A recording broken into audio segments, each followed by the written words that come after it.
આજનો એજન્ડામાં સૌથી પહેલા તો એ સવાલ થાય એ પૂછવો છે કે ચોમાસું છે કે શિયાળું, શું લાગે છે તમને? સામાન્ય રીતે શિયાળામાં ગુલાબી ઠંડી પડે, પણ અત્યારે શું થાય છે? શિયાળો વરસી રહ્યો છે. ખોટી વાત હોય તો કહો. કાળા ડિબાંગ વાદળોથી આકાશ ઘેરાઈ જાય છે. રાતના અંધકારમાં એ ખેલ શરૂ કરે છે અને સવાર પડે ત્યારે તબાહીનો મંજર દેખાય છે. સવાલ એ થાય છે હવે કે આ કાળા ડિબાંગ વાદળો જે આકાશમાં ઘેરાયા છે, વણનોતર્યા આવી ગયા છે, કમોસમે કહેર વરસાવી રહ્યા છે, એ ક્યારે જશે? ક્યારે આકાશ ચોખ્ખું થશે અને ક્યારે રાહત વળશે? સૌથી પહેલા એ સવાલનો જવાબ. ચોમાસા બાદ પણ જતો નથી વરસાદ. અંધારું પડતા જ શરૂ થાય છે ખેલ. કડાકા ભડાકા સાથે તૂટી પડે છે વરસાદ. શિયાળામાં રોડ રસ્તા પર નદીની માફક વહેતો ધસમસતો જોઈ કહેવાની જરૂર નથી કે હાલ આકાશી વાદળોએ કેવો કોહરામ મચાવ્યો છે. રાજ્યમાં ભર શિયાળે ચોમાસા માફક વાતાવરણ પલટાયું છે. આકાશમાં બંધાતા કાળા ડિબાંગ વાદળો આખા રાજ્યને ગમરોળી રહ્યા છે. મેઘાનો આ ખેલ અડધી રાત્રે શરૂ થાય છે. અંધારું પડતા જ મેઘાને સુરાતન ચડે છે, જે વરસવાની પહેલા આકાશી ગર્જના કરી ડરાવે છે. બુધવારના મોડી રાત્રિએ આવો જ ખેલ ભાવનગરમાં શરૂ થયો. તળાજા તાલુકાના વજોદરી ગામે વીજળીના ડરામણા કડાકા ભડાકા થયા. ગામના મોબાઈલ ટાવર પર વીજળી પડતા એક મોટો ભડાકો થયો. જો કે આ કડાકા ભડાકા બાદ શરૂ થઈ મેઘાની દેવાવાળી. ભાવનગરના ઘોઘા, મહુવા, તળાજા, પાલીતાણા, ગારિયાતાર અને સિહોરમાં મેઘાએ ધડપડાટી બોલાવી. ભાવનગર મહુવાના ખરેડ ગામે 2 દિવસમાં 15 ઇંચ વરસાદ ખાબકતા ગામ પાણી પાણી થઈ ગયું છે. માલણ નદીના પાણી ઘરમાં ફરી વળ્યા છે. ધસમસતા પાણીના પ્રવાહે કોઝવે તોડી પાડતા વાહન વ્યવહાર બંધ થયો છે. ભાવનગરના તળાજામાં પણ અનરાધાર વરસાદથી નદીઓમાં ઘોડાપૂર જોવા મળ્યું હતું. તળાજા પંથકમાં માવઠાનો પ્રકોપ વધી રહ્યો છે. સવારે 5:30 વાગે શરૂ થયેલો વરસાદ ક્યારેક અનરાધાર તો ક્યારેક ઝરમર રીતે વરસી રહ્યો છે. છેલ્લા 7 કલાકથી તળાજા શહેર અને પંથકમાં અને ખાસ કરીને ગ્રામ્ય વિસ્તારમાં વરસાદ વરસી રહ્યો છે, જેના કારણે તળાજા પંથકના અનેક ગામડાઓ બંધ થઈ ગયા છે અને રસ્તાઓ પર પાણી ફરી વળ્યા છે. ભાવનગરના ઘોઘામાં ખાબકેલા ધોધમાર વરસાદથી રોડ રસ્તા પાણી પાણી થઈ ગયા. ઘોઘાના કુકડમાં કોઝવે પર પાણી ફરી વળતા પાણીવાળી, અલંગ, સોયસિયા, તણસા, ત્રાપજ જવાનો રસ્તો બંધ થઈ ગયો. ભાવનગર સિહોરમાં ખાબકેલા ભારે વરસાદથી વરલ ગામનું તળાવ 15 વર્ષ બાદ ઓવરફ્લો થયું છે. જોકે તળાવના પાણી ખેતરોમાં ભરાતા ખેતીમાં નુકસાન થયું છે. ભાવનગરની સાથે ગીર સોમનાથ, અમરેલી તેમજ રાજકોટમાં પણ મેઘાએ તોફાન મચાવ્યું હતું. રાજકોટ ઉપલેટાના મોટી પાનેલી ગામે ધોધમાર વરસાદ ખાબકતા પાનેલી ગામની શેરીઓમાં નદીઓ માફક ધસમસતો પ્રવાહ વહેતો થયો હતો. સૌરાષ્ટ્રની સાથે મધ્ય ગુજરાતમાં પણ કમોસમી વાદળોએ આક્રમણ કર્યું હતું. અમદાવાદ શહેર તેમજ ગ્રામ્યના જુદા જુદા વિસ્તારમાં વરસાદી ઝાપટા પડ્યા હતા. પાટનગર, ગાંધીનગરમાં પણ કમોસમી વરસાદે કહેર મચાવ્યો છે. સચિવાલય ખાતે વરસાદી પાણીનો જમાવડો થતા તંત્ર પાણીના નિકાલ માટે મહેનત કરતું નજરે પડ્યું. વડોદરા શહેર તેમજ ગ્રામ્યના અનેક વિસ્તારમાં પણ તોફાની વરસાદ જોવા મળ્યો. શિનોરના પંથકમાં ધોધમાર વરસાદ પડતા રોડ રસ્તા પર ચોમાસા માફક પાણી ભરાયા હતા. મધ્ય ગુજરાતની સાથે ઉત્તર ગુજરાતમાં પણ કમોસમી વરસાદે પોતાની હાજરી ભરાવી હતી.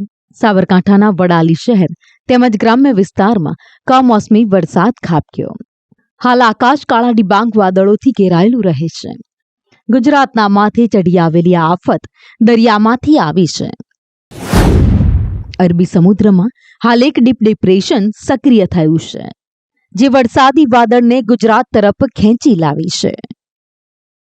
सुरक्षित सिस्टम जो इम्पोर्टेंट है हमारे लिए, जो डिप्रेशन अभी पूर्व मध्य अरब सागर के ऊपर अभी परसिस्ट कर रहे हैं. प्रैक्टिकली लास्ट 6 आवर में स्टेशनरी था. इसका एग्जैक्ट लोकेशन है 17.9 डिग्री नॉर्थ और 68.2 डिग्री ईस्ट. वीरावल से अभी दक्षिण पश्चिम दिशा में 410 किलोमीटर दूर है और मुंबई से दक्षिण पश्चिम दिशा में 510 किलोमीटर जो स्थित है। દરિયામાં સર્જાયેલી આ સિસ્ટમને કારણે આગામી કેટલાક દિવસ ગુજરાતના માથે આઘાત રહેવાની છે. હવામાન વિભાગનું અનુમાન છે કે આગામી 7 દિવસ વરસાદી માહોલ રહેશે, જેમાં આગામી 3 દિવસ સૌરાષ્ટ્ર અને દક્ષિણ ગુજરાત માટે ભારે રહેશે. अच्छा जो फोरकास्ट है 30 अक्टूबर से लेकर 6 नवंबर तक इसमें हल्का से मध्यम वर्षा संभावना रहेगा गुजरात रीजन और हवाने के लिए। अभी जो अगले 3 दिन के लिए हम लोग हेवी रेनफॉल का भी वार्निंग दे रहा है। आइसोलेटेड प्लेसेस में हेवी रेनफॉल का चांसेस रहेगा दोनों क्षेत्रों में, गुजरात रीजन में। और मेनली ये रहेगा हमारा जो सिटियों क्षेत्र वाला और गुजरात रीजन इसमें हेवी रेनफॉल वार्निंग भी है।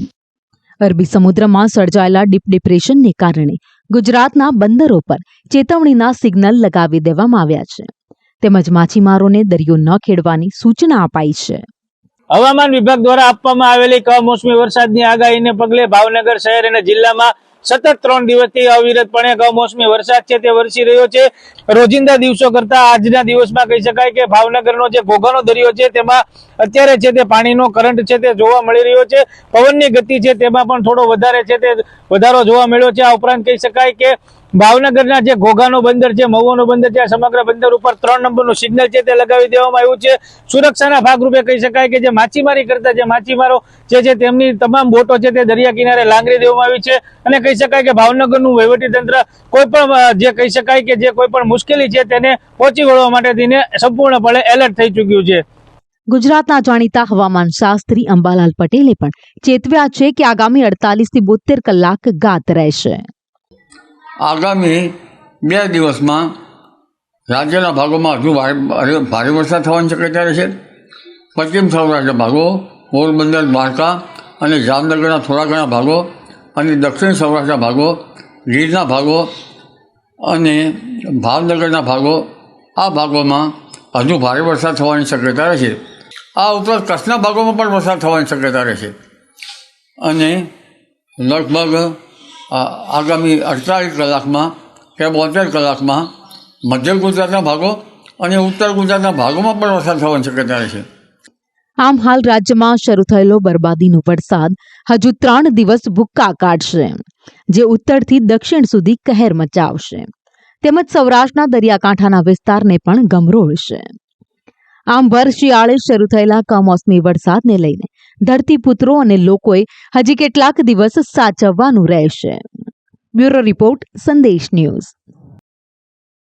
આ અવિરત કમોસમી વરસાદ વરસી રહ્યો છે. કદાચ કારતકમાં આવું પહેલાં ક્યારેય નથી જોયું, અને એવો વરસે છે કે ખેડૂતોનો સોંથ વાળી દીધો છે. ખેતરે વિનાશ વેરી દીધો છે. ધરતીપુત્રોને પાયમાલ કરી દીધા છે. આજે જગતના તાતની આંખમાંથી આંસુ છલકાતા રોકાઈ નથી રહ્યા, અને હવે ખેડૂતો સરકાર સામે મીટ માંડીને બેઠા છે કે જો ખેતીમાં થયેલી આ નુકસાની સીધી રીતે વળતર નહીં મળે, અથવા તો જો એની ભરતી નહીં કરવામાં આવે તો એની આડકતરી અસર બીજા કેટલાક ઉદ્યોગો પર પણ પડશે.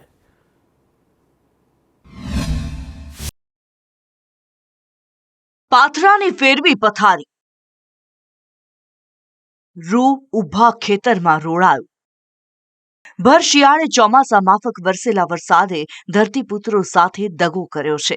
4 મહિના રાત દિવસ એક કરી પેટે પાટા બાંધી ધરતીપુત્રોએ કાચું સોનું ઉગાડ્યું હતું. પણ હાલ કોપાયમાન થયેલી કુદરતે ખેડૂતોનું સોનું પાણીમાં પલાળી બગાડ્યું છે.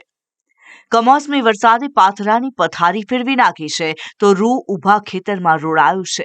પોતાની નજરો સામે પોતાની બરબાદી જોઈને ધરતીપુત્રો ચોધાર આંસુએ રડી રહ્યા છે. છોકરા સેવા કરું બાબા, આવા હું કરવું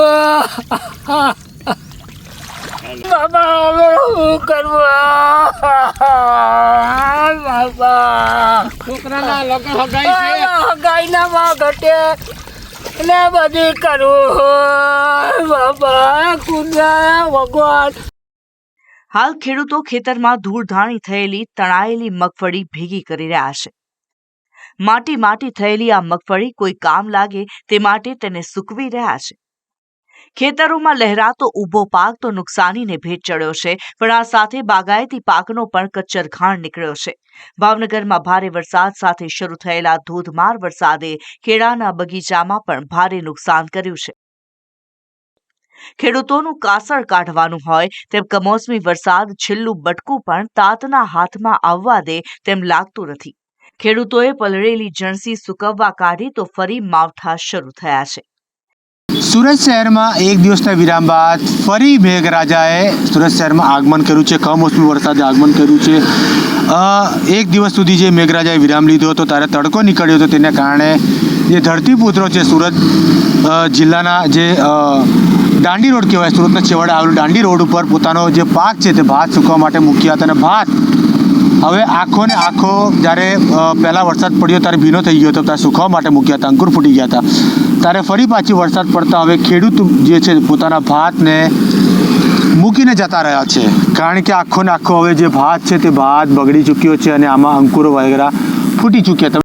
નુકસાનીના બોજ તળે દબાયેલા ખેડૂતોને મદદરૂપ થવા સરકારે તાત્કાલિક સર્વેની કામગીરી શરૂ કરી છે, જેને માટે ખેડૂતોને કેટલું નુકસાન થયું તેનો અંદાજ મેળવવામાં આવી રહ્યો છે. કમોસમી વરસાદ હમણાં છેલ્લા 25 તારીખથી પડ્યો છે.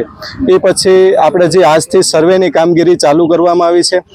સર્વેયર દ્વારા અને વીસી દ્વારા સર્વેની કામગીરી છે એ શરૂ કરવામાં આવી છે. માનવામાં આવી રહ્યું છે કે હાલ સૌથી વધુ નુકસાન સૌરાષ્ટ્રના ખેડૂતોને થયું છે.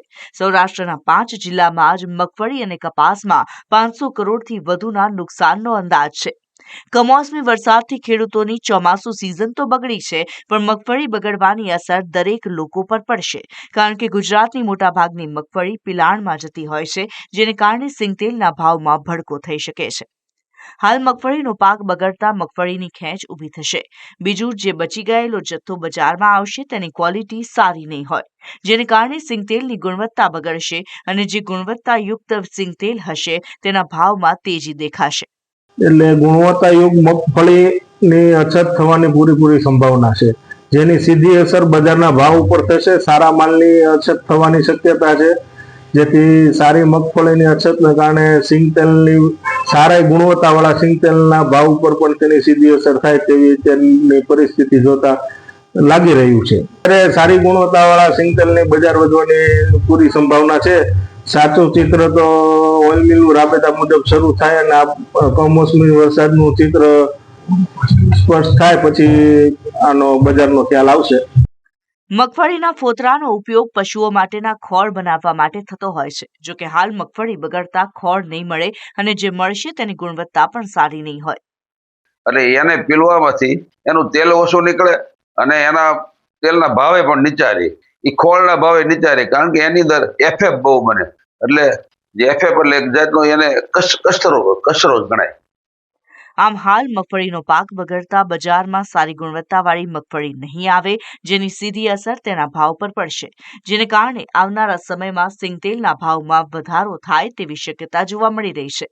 ત્યારે હાલ કમોસમી વરસાદે ચોમાસુ પાકનો કચ્ચરઘાણ કાઢી નાખતા ખેડૂતોને મોટું નુકસાન થયું છે. સૌરાષ્ટ્રમાં મગફળી, કપાસ સહિતના પાક બગડ્યા છે. જો કે સરકાર ખેડૂતોની વારે આવી સહાય પેકેજ જાહેર કરશે, પરંતુ સરકારી સહાયના મલમથી ધરતીપુત્રોને 100% રાહત મળશે એવું નથી. આ પાકની નુકસાની આગામી સમયમાં ખેડૂતોની સાથે સામાન્ય માણસોને મોંઘી પડશે તેવું માનવામાં આવી રહ્યું છે. બ્યુરો રિપોર્ટ, સંદેશ ન્યૂઝ.